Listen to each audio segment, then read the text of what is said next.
એમના સ્થાનિક લોકો છે એમના રિક્ષાને લઈને છે એટલે નિર્ણય તો આપણે લેવો પડશે.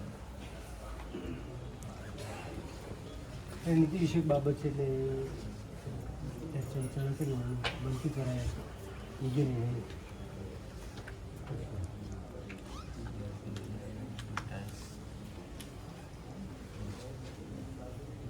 આજ વસ્તુ પુનરાવર્તન ના થાય તે આપણે બેઠા જ અને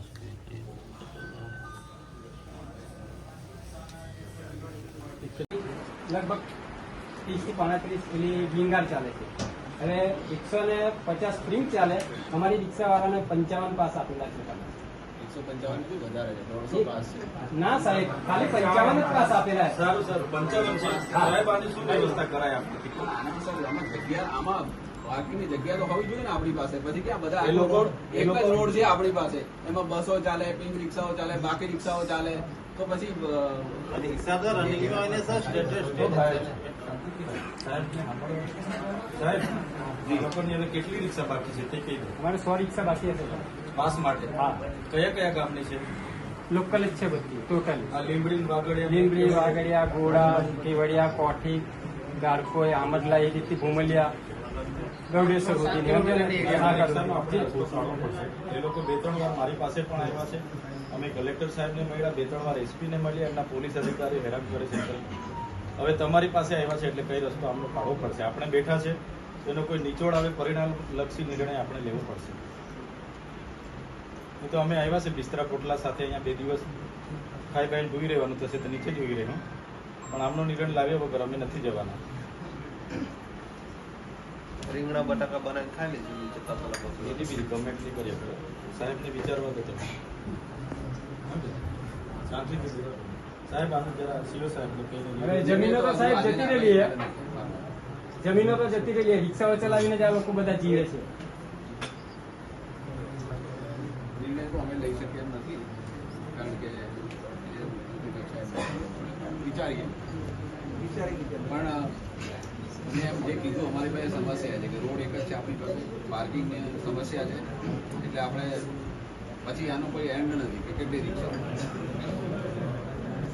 રોડ પર તો વાહન અવર જવર કર્યા કરે, આપણે કોઈ રિક્ષા બધી ઊભી રહે ને. 2 साल से आवाज दे रहा हूँ कि स्कूल बना के दो, हमारे लोगों को स्कूल बना के, अभी तक कोई मंजूर नहीं किया है, अभी तक मंजूर नहीं.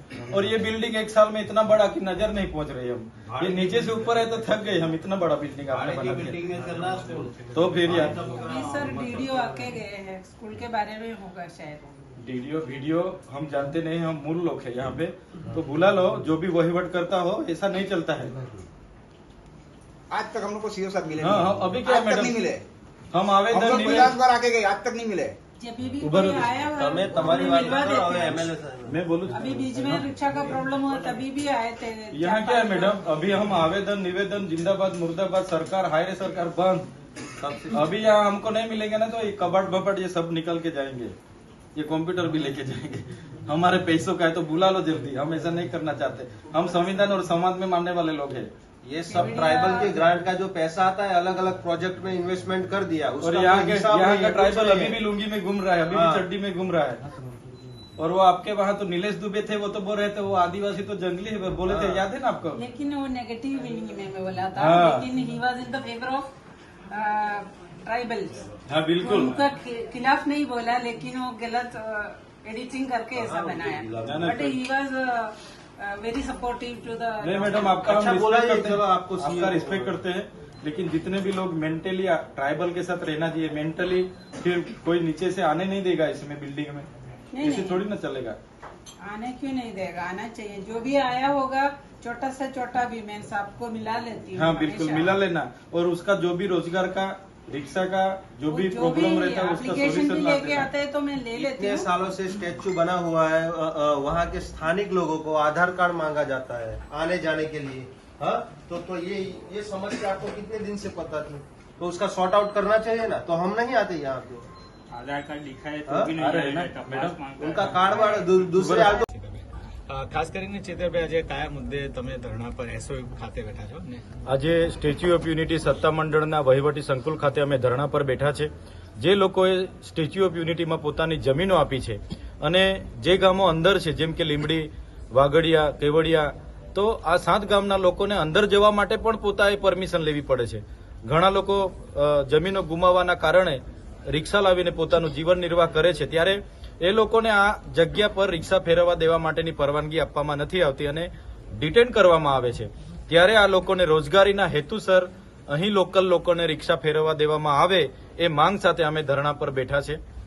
ધરણા પર બેસવાનું કારણ એ છે કે અમે સીઓ શ્રીને મળવા માટે આવ્યા, અમારા પહેલા એ અહીંથી નીકળી ગયા અને એમના જે ડેપ્યુટી કલેક્ટર શ્રીઓ હતા એમણે પણ જવાબ આપવાની તસદી નહીં લીધી અને મજબૂરન અમારે અહીંયા બેસવું પડ્યું. પણ હાલમાં ડેપ્યુટી કલેક્ટર શ્રીઓએ અમને કીધું છે કે અમને અઠવાડિયા 10 દિવસનો સમય આપો, અમારી કમિટીમાં અમે નિર્ણય લઈ લઈશું.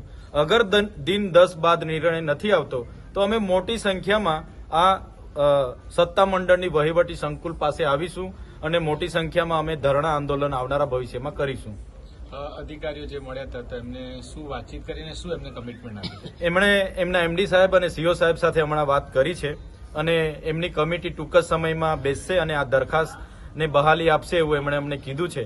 પણ હું પોતે જયારે અહીંયા આવ્યો છું ત્યારે ચોક્કસપણે ગંભીરતાપૂર્વક હું કેમ છું કે દિન 10માં જો આ રિક્ષા ચાલકોને ન્યાય નહીં મળશે તો અમે મોટા પાયે અહીંયા નર્મદા અસરગ્રસ્તો અને આ વિસ્તારના લોકો સાથે રહીને અમે આંદોલન કરીશું.